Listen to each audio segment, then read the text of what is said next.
IVM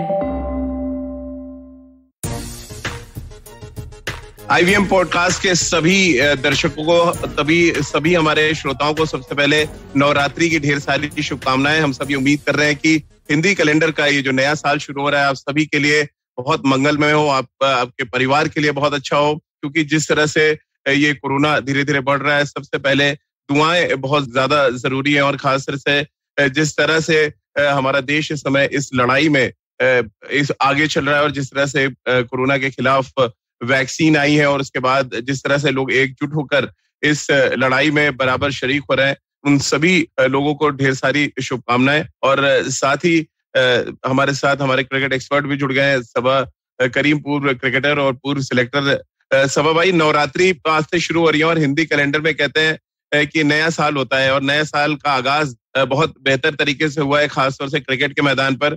और हमको लग रहा है कि नवरात्रि से पहले हमने रन रात्रि देख ली है मुंबई में, रनों की बरसात, 438 रन बने जो मैच हुआ राजस्थान रॉयल्स और पंजाब किंग्स के बीच में। क्या सही नाम इसको माना जाए सबा कि नवरात्रि से पहले रन रात्रि हमने देखी मुंबई में? हाँ राजीव, कुछ वैसे ही देखने को लगा। उसके साथ साथ रमजान भी कल से शुरू हो रहा है। ढेर सारी मुबारकबाद और ढेर सारी शुभकामनाएं सभी लोगों को, नवरात्रि की भी और रमजान की भी। कल का जो मैच था राजीव, वो देखकर ऐसा लग रहा है कि हमारी जो युवा पीढ़ी है वो किस दिशा में जा रही है, ये देखकर बहुत ही अच्छा लगता है। चाहे वो संजू सैमसन हो, केएल राहुल हो, या फिर हमारे दोस्त यंग स्पीडस्टर्स हो, चेतन सकारिया हो गए, अर्शदीप सिंह हो गए, तो सब कुछ देखने को मिला कल के मैच में। पर ये हाई स्टेक्स का एनकाउंटर था और हम लोगों ने इसके बारे में बात की थी कि चूंकि ये गेम जो है वो वानखेड़े में होने वाला है, यहाँ पर ढेर सारे रन बनेंगे, पर ये उम्मीद नहीं थी कि दोनों टीम इतना ज्यादा रन बनाएगी। तो एक प्रकार से ये रन फीस तक इतने ज्यादा छक्का देखने को मिला और बेहतरीन बल्लेबाजी हुई, गेंदबाजी काफी अच्छी हुई प्रेशर में। ड्यू की वजह से बहुत मुश्किल हो जाता है सेकेंड हाफ में गेंदबाजी करना, पर सारा एलिमेंट्स जो है वो देखने को मिला कल के मैच में। और सबा, अगर एक टीम 221 बना रही है, दूसरी टीम 217 बना दे रही है, यानी कि 40 ओवर की क्रिकेट में 400 से ज्यादा रन हर ओवर में लगभग अगर हम औसत निकाले तो 10 से ऊपर का औसत निकल कर सामने आएगा, जो ये दर्शाता है कि किस तरह का फ्लैट ट्रैक था वानखेड़े में। और मुझे तो लग रहा है मैं शारजा की अगली कड़ी देख रहा था, जहाँ पे हाईएस्ट रन चेज वहां पर भी हमने देखा था, वहां पर राजस्थान ने सक्सेसफुली वो रन चेज किया था। यहाँ 4 रनों के अंतर से चूक गए। कैसे आप देखते हैं जो रन शत की पारी तो खेली संजू सैमसन ने, उस पर आगे बात करेंगे, बट वो स्ट्राइक रोटेट ना करना, क्रिस मॉरिस को अगर आपने इतना महंगा खरीदा है, उसमें कप्तान का ही भरोसा नहीं है, तो फिर उसको कैसे देखा जाए सबा? मुझे लगता है ये जायज था राजीव, संजू सैमसन को अब का उस समय रन नहीं लेना, क्योंकि क्रिस मॉरिस ने जो पहले 3 या 4 गेंदें खेली थी उनमें डॉट डिलीवरी ज्यादा थी, 1 या 2 ही रन बना पाए थे वो। तो यहाँ पर ज्यादा चांसेस थे मैच जिताने के, वो थे संजू सैमसन के पास। वो इनफॉर्म प्लेयर हैं, कितने आसानी से एफर्टलेस छक्का लगा रहे थे या फिर बाउंड्रीज लगा रहे थे, तो उनको रोकना बड़ा कठिन था। ये तो अच्छा रहा पंजाब किंग्स के लिए कि अर्शदीप सिंह ने वही दिशा में गेंद डाल दी। पहले से वो प्लान करके आए थे कि यहाँ से अगर आप मार लेंगे तो अलग बात है, पर मैं इस दिशा को से भटकने वाला नहीं हूँ। और अंत में वो जो गेंद पड़ी वो सही दिशा में भी थी, प्रयास भी किया। संजू सैमसन की मैं बात सुन रहा था मैच के बाद, उन्होंने कहा कि उनको लगा कि छक्का है, पर ठीक प्रकार से उन्होंने कनेक्ट किया नहीं। मुझे लगता है वो निर्णय सही है। क्रिस मॉरिस के ऊपर इतना ज्यादा स्टेक्स है, उनकी गेंदबाजी भी कुछ खास थी नहीं कल के मैच में, और बल्लेबाजी आप इतना नीचे करने आ रहे हैं, तो किस तरह से आप जस्टिफाई करेंगे इतने बड़े स्टेक्स को? ये कहना बहुत कठिन है राजीव। तो मुझे लगता है कि बहुत कुछ करना होगा यहाँ पर क्रिस मॉरिस को, वो जो हाई प्राइस जो उनका है, जो टैग उनके ऊपर लगाया गया है, उसको जस्टिफाई करने के लिए। बिल्कुल। और अगर हम कल का मैच को पूरा एनालिसिस करें सबा, शुरुआत जिस तरह से पंजाब किंग्स ने की और जिस तरह की बैटिंग के राहुल ने की, वो बहुत कमाल था देखना। और जिस अंदाज में उन्होंने अपनी पारी को आगे बढ़ाया, 50 गेंदों पे 91 रनों की पारी उन्होंने खेली। और स्ट्राइक रेट, अगर हम इंडियन क्रिकेट की बात करें, जो मौजूदा इंडियन टीम है, बेस्ट स्ट्राइक रेट है हार्दिक पांड्या के बाद उनका। कैसे आप देख रहे हैं उनके फॉर्म को, जिस तरह से उन्होंने फॉर्म पकड़ा है इंग्लैंड सीरीज के बाद, और उनका बहुत जबरदस्त तरीके से साथ दिया दीपक हुड्डा ने? राजीव, केएल राहुल हमेशा से ही शानदार T20 प्लेयर रहे हैं। उनको भारत ने हर एक पोजीशन में खिलाया, ओपनर के रूप में भी, मिडिल ऑर्डर के रूप में भी, और हर जगह उन्होंने परफॉर्म किया है। सिर्फ ये पिछला जो सीरीज हुई थी इंग्लैंड के विरुद्ध, वहां पर वो थोड़ा बहुत स्ट्रगल कर रहे थे, और उसका बहुत बड़ा कारण ये था मेरे हिसाब से कि उनको गेम टाइम बहुत मिला था, बहुत कम मिला है, उन्होंने ज्यादा मैचेस खेले नहीं है। और अगर आप बबल में रहते हैं तो बबल से आप बाहर निकल कर डोमेस्टिक क्रिकेट भी नहीं खेल सकते हैं। आप जितनी भी मेहनत कर लें, जितने भी आप सेशंस कर लें नेट्स में, वो मैच टाइम के मुताबिक कभी भी सामने टिक नहीं पाता है। तो ये एक परेशानी रही थी केएल राहुल के साथ। पर अच्छा ये हुआ कि इंडिया इंग्लैंड एक दिवसीय श्रृंखला में भी उनको परसिस्ट किया गया। वहां पर जो उन्होंने फॉर्म दिखाया वही कॉन्फिडेंस यहाँ पर भी देखने को मिला है। एक एलिगेंट प्लेयर है, ज्यादा जोखिम उठाते नहीं है। स्पिनर्स के सामने उन्होंने शानदार फुटवर्क का इस्तेमाल किया। उसके साथ साथ पेस बॉलर्स को बहुत शानदार वो पिकअप शॉट्स खेलते हैं, जिस प्रकार संजू सैमसन ने भी उसी प्रकार के शॉट्स खेले। तो मुझे लगता है कि ये एक कंप्लीट पैकेज है। कीपिंग अच्छी करते हैं, नेचुरल विकेट कीपर हैं, और केएल राहुल एक कप्तान है इस समय। बहुत जरूरी है कि वो अच्छी शुरुआत दें अपनी टीम को। कल कुछ उसी प्रकार की बल्लेबाजी का प्रदर्शन उनके तरफ से देखने को मिला। सबा, दीपक हुड्डा उन बल्लेबाजों में से एक जिनको बहुत हाईली रेट किया गया शुरुआती सीजन्स में। कोई बहुत बड़ा कारनामा नहीं था, लेकिन वडोदरा में जब कुणाल पांड्या के साथ उनकी लड़ाई हुई, उनको वडोदरा टीम को छोड़ना पड़ा। ऐसा लग रहा था इस बल्लेबाजी से वो कुछ जवाब सा देना चाहते हैं। जिस तरह से उन्होंने अटैक किया के, जिस तरह से स्वीप शॉट खेले, जिस तरह का उन्होंने एक्स्ट्रा कवर के ऊपर से कुछ ड्राइव्स मारे लेग स्पिनर्स को, कैसे आप दीपक हुड्डा को देख रहे हैं? ये दिल पे लगी चोट की बल्लेबाजी का असर था, या आपको लग रहा है नेचुरली है उनके अंदर से आते हैं इस तरह के स्ट्रोक्स? लेकिन हमने बहुत देखे नहीं, वो सनराइजर्स के लिए भी खेले, अब वो खेल रहे हैं दूसरी टीम से, बट वो फ्लो एक अलग तरीके का नजर आया। मुझे लगता है कि ये एक नेचुरल एथलीट है दीपक हुड्डा। एक तो लंबे कद के खिलाड़ी हैं, पावरफुल हैं। पहले इनको हम लोगों ने देखा है ब्रीफ कैमियो खेलते हुए, पर इस प्रकार की बड़ी पारी, इस प्रकार की इम्पैक्टफुल पारी उन्होंने कभी खेली नहीं है। तो मुझे लगता है कि अनिल कुंबले और केएल राहुल ने इनके ऊपर जरूर मेहनत की है। एंडी फ्लावर भी हैं कोचिंग स्टाफ में, और इनका जो रोल है वो काफी अच्छी तरह से डिफाइन कर दिया गया है राजीव, और इसी वजह से इनको कल प्रमोट भी किया गया। स्पिनर्स थे उस समय, स्पिनर्स के विरुद्ध शानदार शॉट्स उन्होंने लगाए। उनको जो लय प्राप्त हुआ उसी की वजह से उन्होंने इतने शानदार रन्स भी बनाए अपनी टीम के लिए। बहुत ही अहम पारी थी, 64 रन उन्होंने बनाए, सिर्फ 28 गेंदों का सामना किया, और वो एक प्रकार का टर्निंग पॉइंट था इस मैच का। और मुझे लग रहा है कि बहुत ही स्मार्ट मूव था पंजाब किंग्स टीम मैनेजमेंट का, कि उनको ऊपर भेजना, और वो जो साझेदारी थी उसी वजह से पंजाब किंग्स जो है अंत में वो मैच जीत पाई। और उनके रेंज बहुत ज्यादा है राजीव, लंबे कद के हैं, और उनका जो आर्च है बहुत काफी अच्छा है, और इसी वजह से उनको फायदा मिलता है। एक बार अगर आपके पास विश्वास बढ़ जाए तो आप हर एक प्रकार के शॉट्स भी खेल सकते हैं। बिल्कुल, और सबसे इम्पोर्टेंट फैक्टर ये है कि जिस अंदाज में दीपक हुड्डा और के राहुल की जो साझेदारी थी वो आगे बढ़ी, क्योंकि विकेट्स निकल गए थे शुरू में, क्रिस गेल भी सेट होके आउट हो गए। कैसे आप देख रहे हैं उस साझेदारी को, किस तरह से आपने देखा पनपते हुए? क्योंकि 64 रन बनाए दीपक हुड्डा ने, स्ट्राइक रेट उनका 180 के आसपास का था, और दोनों बल्लेबाजों ने न सिर्फ स्ट्राइक रेट को मेंटेन रखा, बल्कि इस बात को तय किया कि 200 के पार स्कोर जाए, क्योंकि के राहुल इस बात को जान रहे थे कि बहुत फ्लैट ट्रैक है, और यहाँ पे जो भी एक्स्ट्रा रन आप जोड़ लें वो फायदेमंद होगा। और अंत में आप देखिए जो हार और जीत का अंतर है वो सिर्फ 4 रनों का रहा। हाँ राजीव, ये बहुत बड़ी समस्या होती है जो टीम बल्लेबाजी करती है पहले, खास करके एक शानदार बैटिंग सरफेस पे, और कल उसी तरह का विकेट था वानखेड़े का। तो केएल राहुल और दीपक हुड्डा की ये साझेदारी उस हिसाब से भी बहुत ज्यादा अहमियत रखती है, क्योंकि टारगेट क्या होना चाहिए कहना बड़ा मुश्किल हो जाता है। तो आपको सिर्फ उसी स्ट्राइक रेट के साथ उसी प्रकार के बड़े शॉट्स लगाते ही रहना है, और यही अच्छा रहा इस साझेदारी में। एक समय तो मुझे लग रहा है कि दीपक हुड्डा ने पूरी तरह से चार्ज ले लिया था। उनके जो बाउंड्री परसेंटेजेस हैं वो काफी ज्यादा हाई थे, और ज्यादा स्ट्राइक भी उन्होंने नहीं लिया।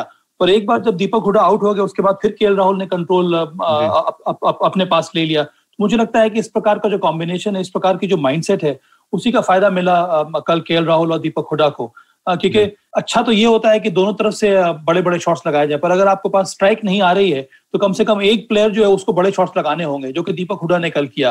तो कभी भी ऐसा लगा नहीं कि दूसरी छोर से स्ट्राइक रोटेट हो रहा है। वहां पर केएल राहुल ने भी अच्छे शॉट्स लगाए, पर बल्क ऑफ द स्कोरिंग जो थी साझेदारी में वो दीपक हुड्डा ने किया। और केएल राहुल को भी पता है, जैसे कि आपने कहा, कि रन्स कितने होंगे, कितने सफिशिएंट होंगे, और ड्यू पड़ने लगती है शाम में तो बहुत ही कठिन हो जाता है बैट बॉल से बॉलिंग करना। तो जितना आप प्रयास करेंगे, जितना ज्यादा रन आप जोड़ लें, उसी का फायदा मिलता है। और उसमें दिक्कत ये हो जाती है कि बड़े शॉट्स खेलने के चक्कर में अगर आप विकेट्स खो बैठे तो फिर पार स्कोर भी पाना आपके लिए बड़ा कठिन हो जाता है।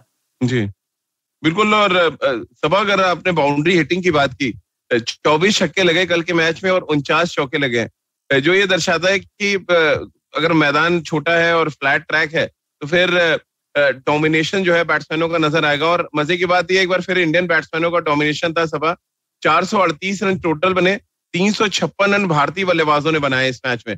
और एक बार मजे की बात यह कि फिर मैन ऑफ द मैच जो है वो एक भारतीय खिलाड़ी संजू सैमसन, लगातार चौथी बार ये हुआ है और आईपीएल हिस्ट्री में पहली बार ऐसा हुआ है कि लगातार 4 मैचों में 4 बार कोई भारतीय खिलाड़ी मैन ऑफ द मैच बने। इसका मतलब यह है राजीव की जो इन्फ्लुएंस जो है भारतीय बल्लेबाजों का, भारतीय खिलाड़ियों का, वो धीरे धीरे बढ़ता जा रहा है। और ये सारे जो कोचिंग स्टाफ हैं आईपीएल के, उनको भी इसका एहसास हो गया है कि आपको अगर मैच जीतना हो, जीतने के लिए या फिर टूर्नामेंट जीतने के लिए आपको शानदार भारतीय खिलाड़ी चाहिए होंगे अपने 11 में, और यंगस्टर्स को आपको मौका देना होगा। अब कल ही का आप उदाहरण ले लें, चाहे वो संजू सैमसन हो, केएल राहुल हो, या फिर ये 2 स्पीडस्टर्स हो, अर्शदीप सिंह या फिर चेतन सकारिया, ये दोनों के दोनों मेरे हिसाब से अनसंग हीरोज थे। पर इस प्रकार के बॉलर्स को, इस प्रकार के बल्लेबाजों को आपको मौका देना होगा।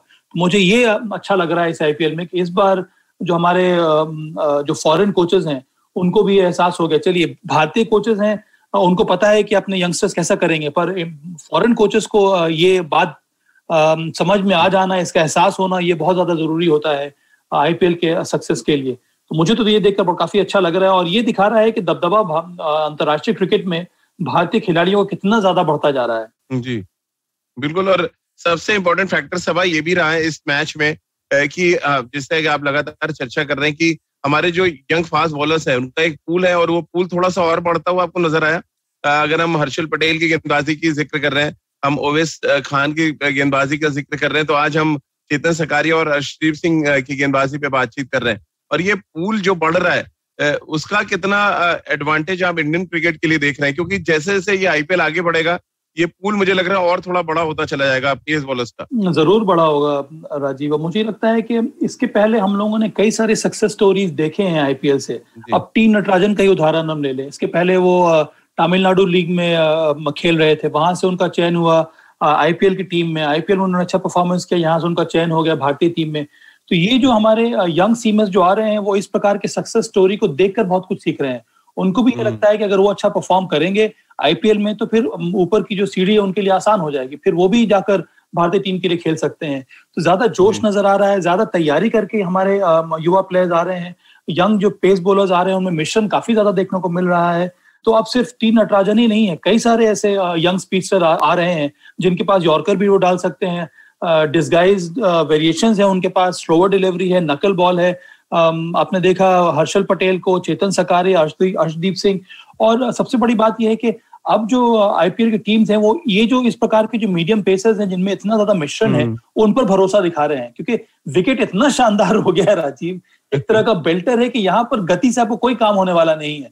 जितनी आप जोर से गेंदबाजी कीजिएगा, जितनी तेज गति से आप बॉल डालिएगा, उतनी तेजी से बॉल जो है वो स्टैंड में जाएगी। तो बहुत जरूरी है कि आपके हाथ में वो मिश्रण होना चाहिए, तभी आप बल्लेबाजों को रोक सकते हैं। तमाम हम शतकों की बात कर रहे थे, संजू सैमसन ने चौथा शतक लगाया एक बार फिर। उनका एक कहते हैं कि अट्रैक्शन जो उनकी बल्लेबाजी का था वो नजर आ रहा था लोगों में। लेकिन जो छोटे छोटे कंट्रीब्यूशन थे, रेयान पराग ने जैसी बैटिंग करी, इसको आप कैसे देख रहे हैं? क्योंकि यंगस्टर्स राजस्थान रॉयल्स में ज्यादा खेले थे पंजाब किंग्स की अपेक्षा, और जिस तरह से कंट्रीब्यूशन दिया रेयान पराग ने या स्टार्ट मनन वोरा ने जैसा किया, एक फ्लिक करके उन्होंने छक्का लगाया, कैसे आप देख रहे हैं ओवरऑल जो यंगस्टर्स ने बैटिंग करी है संजू सैमसन के अराउंड? मुझे लगता है कि ये जो एटीट्यूड है निडर बल्लेबाजी का, ये रंग ला रहा है हर एक बल्लेबाज में।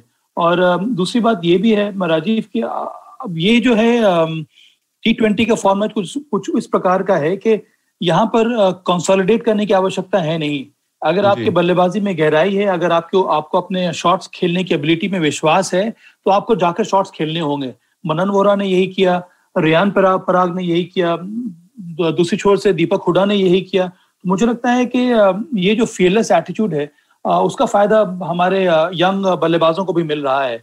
और बहुत कुछ निर्भर करता है कि आप जो टीम मैनेजमेंट है, जो कोचिंग स्टाफ है, वो किस तरह का मैसेज के साथ इन युवा बल्लेबाजों को भेज रही है। रेयान पराग पहली दूसरी गेंद खेली, उन्होंने मोहम्मद शमी को फ्लिक करके छक्का लगा दिया है कि कितना आसानी से कितने शानदार टाइमिंग के साथ, प्रॉपर टेक्निक के साथ ये हमारे जो यंग बल्लेबाज हैं वो छक्का लगाते हैं। और बहुत कुछ निर्भर करता है कि आप किस प्रकार की पावर हिटिंग की तैयारी कर रहे हैं।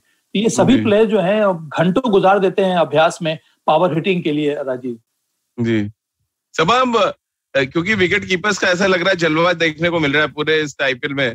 हमने ऋषभ पंत को देखा जिस तरह से वो कप्तानी कर रहे हैं, धोनी कप्तान है, अब 2 विकेट कीपर्स को और हमने देखा और दोनों विकेट कीपर्स ने रन बना दिया। क्या ये मान के चला जाए इस आईपीएल सीजन 14 में सिर्फ विकेट कीपर्स का जलवा देखने को मिलेगा और हमारे सभा भाई लगातार आईवीएम पॉडकास्ट पे अपना जलवा दिखाते रहेंगे? राजीव, देखिए कुछ साल पहले तो ये लग रहा था कि एमएस धोनी के ऊपर या रिद्धिमान साहा के ऊपर ऋषभ पंत का दबाव है। अब तो मुझे ये लग रहा है कि अब ऋषभ पंत के ऊपर केएल राहुल और संजू सैमसन का दबाव है।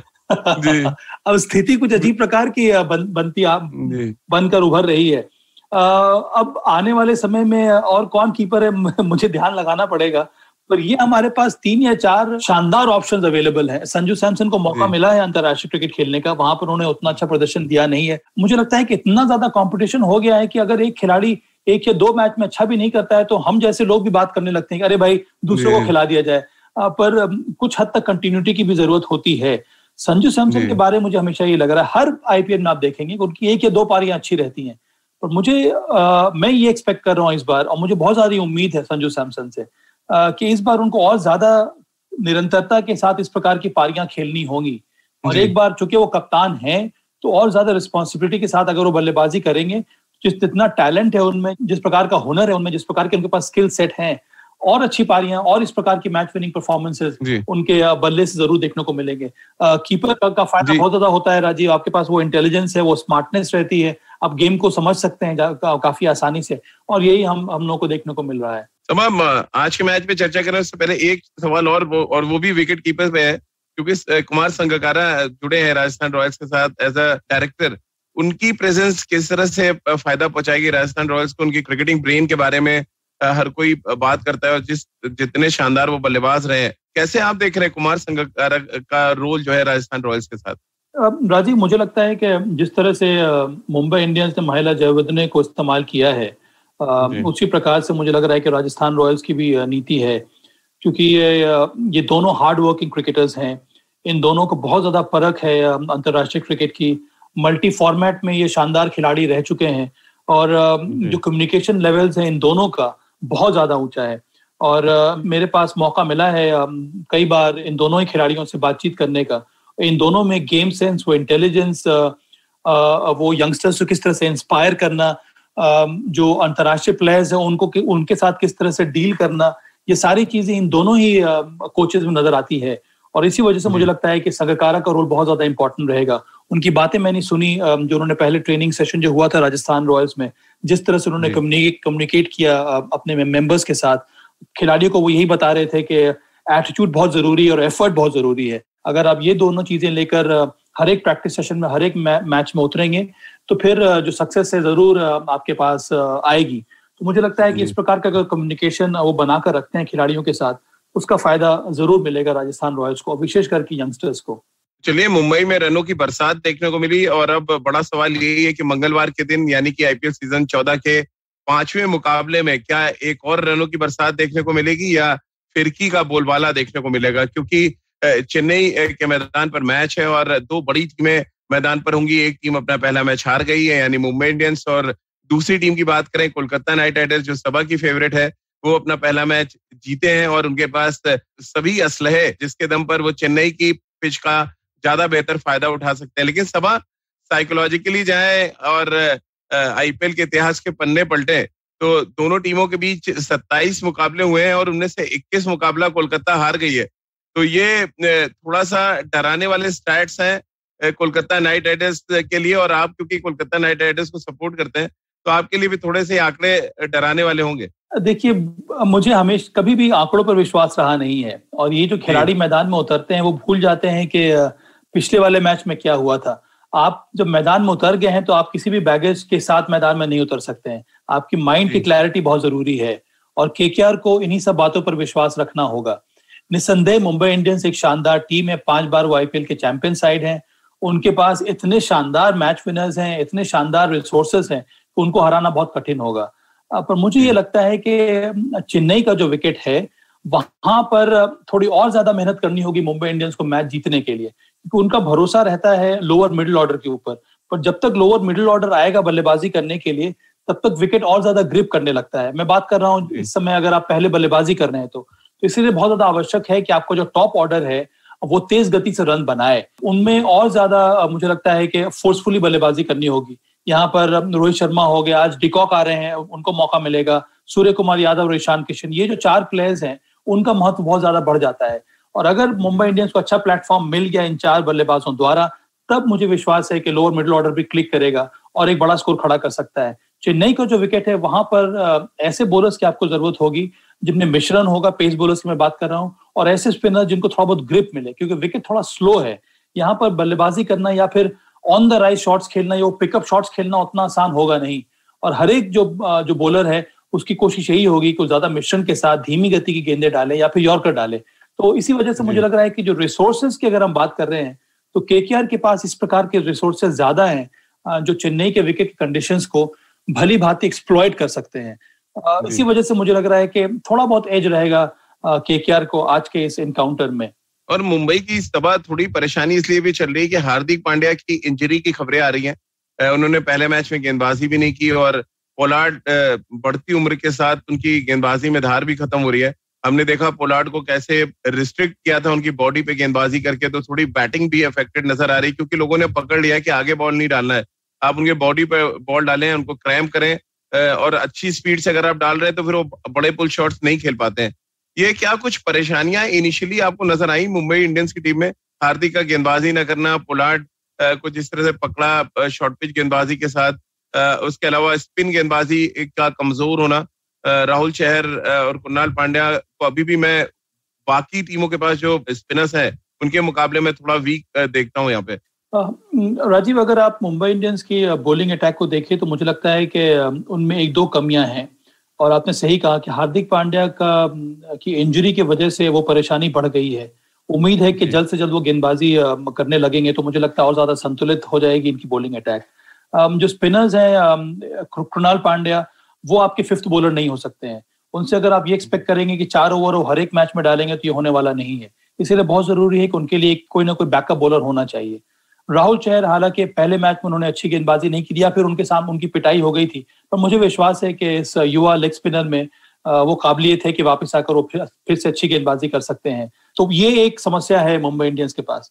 ये पोलार्ड जैसे जो खिलाड़ी हैं बहुत जल्दी रिकवर करते हैं एक सेटबैक से, तो मुझे लगता है कि इस मैच में जरूर तैयारी करके आएंगे। परेशानी पिछले मैच में स्लोनेस ऑफ द विकेट की वजह से हो रही थी, आप टाइम नहीं कर पा रहे हैं शॉट्स को, आप जिस पोजीशन में आकर शॉट खेलना चाह रहे हैं वहां तक बॉल आ नहीं रही है, इस वजह से परेशानी हुई थी। पर ये इतने महान प्लेयर्स है राजीव, ये अपने गेम प्लान को जरूर वापस जाकर उन्होंने देखा होगा और इस बार वो माइंडसेट बनाकर आएंगे कि इस तरह की जो वेरिएशंस के साथ जो गेंदबाजी हो रही है उसको वो किस प्रकार से टैकल करें। मुझे लगता है कि जो क्रीज की जो गहराई है उसका इस्तेमाल करेंगे, वेट करेंगे, जल्दी शॉट्स खेलने का प्रयास करेंगे नहीं, और मुझे लगता है कि कुछ समय लेने के बाद वो बड़े शॉट्स खेलने की कोशिश करेंगे। तो ये परिवर्तन जरूर आज मुंबई इंडियंस के अप्रोच में, विशेष करके लोअर और मिडिल ऑर्डर के अप्रोच में देखने को मिलेगा कि जल्दबाजी करने की आवश्यकता नहीं है। अगर आप 1 या 2 डॉट डिलीवरी भी खेल लेते हैं, पोलार्ड जैसा बड़ा हिटर या फिर हार्दिक पांड्या जैसा बड़ा हिटर, इनको कोई फर्क पड़ता नहीं अगर आप 1-2 डॉट डिलीवरी भी खेल लेते हैं। तो मुझे लगता है कि एक रिफ्रेशिंग अप्रोच के साथ आज मुंबई इंडियंस मैदान में उतरेगा। तमाम बहुत हेवीली डिपेंडेंट है ऐसा लगता है जसप्रीत बुमराह पे, ट्रेंट बोल्ट पे, और जेनिसन जो उनके एक लेफ्ट आर्म सीमर और आए साउथ अफ्रीका से, जिसकी बहुत आप तारीफ कर रहे थे। और रोहित शर्मा ने अपने पहले मैच में जब आए टॉस के लिए तो बड़े खुश थे उस गेंदबाज को टीम में लेके। 6 फुट 8 इंच के हैं वो, और उन्होंने पहले मैच में भी इम्प्रेसिव गेंदबाजी की थी। चेन्नई की कंडीशंस को देखते हुए इतना हेवीली डिपेंडेंट होना अपने पेस बॉलर्स पे, क्या ये थोड़ा मिसफायर कर रहा है मुंबई इंडियंस के लिए? क्योंकि जब वो अपनी टीम में अवेलेबल रिसोर्सेज देखते हैं तो पीयूष चावला है जो नजर आते हैं, नहीं तो पूरा ब्लैंक पड़ा हुआ है उनका जो रिसोर्सेज है बॉलिंग डिपार्टमेंट का। क्या आपको लग रहा है एक एडेड स्पिनर यहाँ पे खिलाएंगे? नंबर 1 चीज, और नंबर दूसरा, क्या इन स्टीमर्स हैं तीनों, आप इनके साथ ही जाएंगे? आपको लग रहा है एक ऑलराउंडर और होना चाहिए?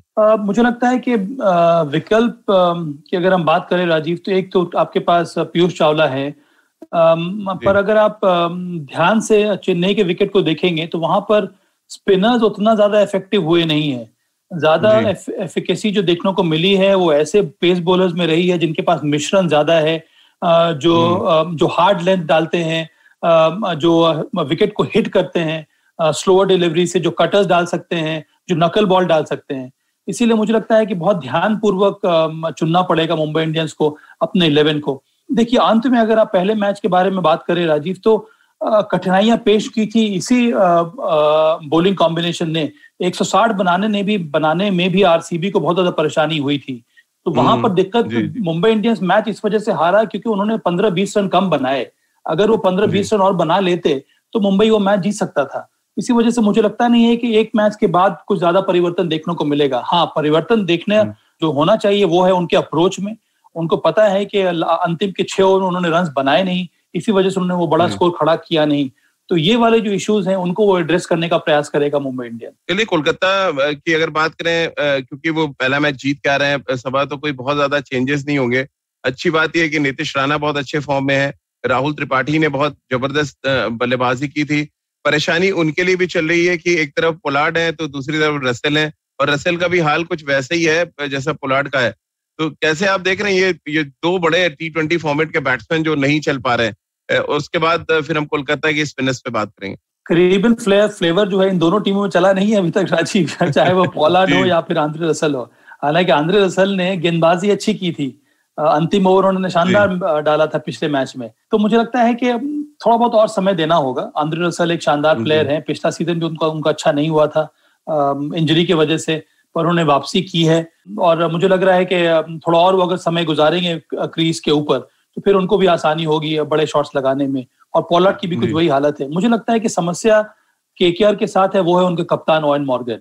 ना तो ओवेन मॉर्गन ने इंडिया के विरुद्ध यहाँ पर रन बनाए हैं, ना ही पहले मैच में रन बनाए हैं। तो उनके लिए वो बहुत बड़ा समस्या है। और वो जो उनको जरूर विचलित कर रहा होगा ओवेन मॉर्गन का form. Owen Morgan middle order में आते हैं बैटिंग करने के लिए, लोअर मिडिल ऑर्डर तक उनको बल्लेबाजी करनी होती है। तो उनका जो रोल है बहुत ज्यादा डिफाइंड है। पर अगर उस रोल में उन्होंने रन नहीं बनाए तो फिर मुझे लगता है कि दबाव बहुत ज्यादा बढ़ जाता है केकेआर के ऊपर। तो वो एक परेशानी का सबब है केकेआर के लिए। तमाम स्पिन डिपार्टमेंट बहुत जबरदस्त नजर आ रहा है कोलकाता नाइट राइडर्स का। वरुण चक्रवर्ती है उनके पास, हरभजन सिंह का एक्सपीरियंस है, फिर शाकिब के आने से न सिर्फ बॉलिंग का एक ऑप्शन बढ़ा बल्कि बैटिंग बहुत जबरदस्त शाकिब करते हैं। नई बॉल से हमने देखा शाकिब ने भी पहले 6 ओवर में बॉल डाला, हरभजन सिंह ने एक ही ओवर डाला। वो थोड़ा सा चौंकाने वाला था कि आखिर बाकी के ओवर्स मॉर्गन ने क्यों नहीं उनको कराया। क्या रीजन आप देख रहे हैं? क्या 3 स्पिनर खेलते आप देख रहे हैं? और क्योंकि अगर पूरे कोटे आप हरभजन सिंह से नहीं करा रहे हैं तो फिर उनकी क्या टीम में जगह बनते आप देख रहे हैं? मुझे लगता है कि कुछ ना कुछ स्ट्रैटेजी है यहाँ पर केकेआर की, जिसके कारण से हरभजन सिंह को खिलाया जा रहा है। मैं ये देख रहा हूँ कि मुंबई इंडियंस के पास कई सारे लेफ्ट हैंडर्स हैं। उनके पास ईशान किशन है, उनके पास कृणाल पांड्या है, अगर आज डिकॉक खेलेंगे तो वो भी एक लेफ्ट हैंडर है। तो मुझे लग रहा है कि इस वजह से हरभजन सिंह को और भी मौका मिलना चाहिए। और भज्जी के पास अनुभव है पावर प्ले में गेंदबाजी करने का, तो वो एक और एरिया है जहां पर भज्जी का इस्तेमाल किया जा सकता है। मैं ज्यादा चेंजेस एक्सपेक्ट नहीं कर रहा हूँ केकेआर की टीम में। उनकी जो स्पिन कॉम्बिनेशन है वो काफी अच्छा है इस समय। शाकिबल के बारे में आपने बात की, वो बहुत शानदार इंक्लूजन रहेगा केकेआर के लिए। ऑलराउंडर है, लेफ्ट आर्म स्पिनर है, अच्छी बल्लेबाजी करते हैं। उसके साथ साथ वरुण चक्रवर्ती, हालांकि पिछले मैच में ओस के वजह से उनका टप्पा सही नहीं पड़ रहा था, पर उसके बावजूद उनको बहुत ज्यादा बाउंस मिल रहा था। वो एक्स्ट्रा बाउंस जो उनको मिलता है उसके वजह से आप उनके सामने बड़े बड़े शॉट्स लगाना उतना आसान नहीं होता है बल्लेबाजों को। तो ये जो स्पिन ट्रायो है वो काफी अच्छा रहेगा केकेआर के लिए। पैट कमिंस पर फिर सबकी निगाहें, क्योंकि बहुत ज्यादा महंगे खिलाड़ी हैं सभा, और लेकिन गेंदबाजी अच्छी प्रसिद्ध कृष्णा कर गए। इस मैच में क्या पैट कमिंस को आप खेलते देख रहे हैं? कोई चेंज अभी देख रहे हैं? आपको लग रहा है विनिंग कॉम्बिनेशन ही कोलकाता खिलाएगा? मुझे लगता नहीं कि बॉलिंग कॉम्बिनेशन में कोई परिवर्तन देखने को मिलेगा राजीव, क्योंकि पैट कमिंस और प्रसिद्ध कृष्णा दोनों, प्रसिद्ध कृष्णा ने पिछले मैच में अच्छी गेंदबाजी की, विकेट भी लिया था। पैट कमिंस ने बहुत इंपॉर्टेंट विकेट लिया था जॉनी बेयरस्टो का। पर पैट कमिंस के पास बेहतरीन मुझे लगता है कि उनके पास अनुभव है और वो बहुत जल्दी सीख जाते हैं कि भारतीय कंडीशंस में भारतीय विकेटों पे किस तरह से गेंदबाजी करना है। उनके पास शानदार कटर्स हैं, अच्छे लेंथ पर गेंदबाजी करते हैं, उनके पास गति है। तो वहां पर मैं ज्यादा परिवर्तन देखना एक्सपेक्ट नहीं कर रहा हूँ। चलिए सबा, बहुत बहुत शुक्रिया, और इस बात की उम्मीद कर रहे हैं कि एक बार फिर आपका प्रेडिक्शन सही साबित हो और फिर आपका नाम थोड़ा चेंज करके हम बाबा सबा रख दें, ताकि बाबा लोगों के जो प्रेडिक्शंस होते हैं वो हमेशा सही होते हैं, और आपकी प्रेडिक्शन जिस तरह से चल रही है वो हर मैच में एकदम 100% सही रहती है। तो क्या इस बार 60-40 रेशियो माना जाए सबा कोलकाता बनाम मुंबई मैच? मैं देख रहा हूँ और थोड़ा गैप को कम कर देता हूँ राजीव। जी। पर अंतर जो भी हो, अभी भी मुझे लगता है कि केकेआर के पास वो एज है। और ऐसे भी भारतीय क्रिकेट टीम में जब मैं खेलता था राजीव, तो मेरा निकनेम बाबा ही था। अभी भी जो मेरे जो खिलाड़ी हैं, मेरे जो कलीग्स हैं, वो अभी भी मुझे इसी निकनेम से ही बुलाते हैं। चलिए, बहुत बहुत शुक्रिया सबा भाई हमारे साथ जुड़ने के लिए, और आपकी प्रेडिक्शन सही साबित हो इस बात की उम्मीद हम कर रहे हैं। और ये भी उम्मीद कर रहे हैं कि आज आईपीएल सीजन 14 का 5वां मुकाबला है और 5वीं बार कोई भारतीय खिलाड़ी चमके और वो बने मैन ऑफ द मैच। तो आईबीएम पॉडकास्ट पर आप सुन रहे थे और देख रहे थे खेल नीति, और हम लगातार इस बात से आपको अपडेट करा रहे हैं कि क्रिकेट से जुड़ी तमाम बातें, ड्रेसिंग रूम के अंदर की बातें, मैदान के अंदर क्या कुछ रणनीति बनती है, वो लगातार हम आपको बताते रहेंगे अपने इस प्लेटफॉर्म खेल नीति पर।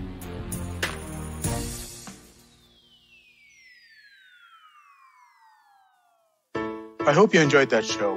If you aren't following us on social media, please do. We're IVM Podcasts on Twitter, Facebook, and Instagram. We'd like to thank our sponsors on the network this week, Siet Tires and thewholetruthfoods.com. So, this week on Advertising is Dead, Varun was joined by Mansi Zaveri. She shares her experience of running a community for parents of young kids and teenagers and of hosting a podcast along the same lines. Gauri Devidayal was joined by Divya Thani on This Round is on Me. Divya works as a global editorial director with Condé Nast Traveler. They discuss the good, the bad, and the ugly of a travel writer's job. On Candid Kanan, Sid is in conversation with Adarsh Gaurav, who recently scored a BAFTA nomination for his role in the Netflix adaptation of The White Tiger. They talk about his role in the show, life pre and post stardom, and so much more. On Agla Station Adulthood, Ritash and Ayushi talk about the precious time and opportunities lost to the lockdown and share their post-COVID wish list. When it comes to cricket this season, we have you covered. In English, we have Edges and Sledges, which do their show live on YouTube. They look for announcements over there. And for our Hindi listeners, we have Khel Neeti, hosted by Rajiv Mishra and ex-Indian cricketer Sabah Kareem. This show is live streamed on YouTube every day at 9:15. Definitely do check these out and hope to see you again next week. Feeling overwhelmed, anxious, struggling with too many obstacles, don't know where your life is headed? Well, if you are dealing with one or all of these, tune into the Positively Unlimited podcast, because in each episode, I share a life lesson, a life hack, a pro tip that can help you get your life back on track.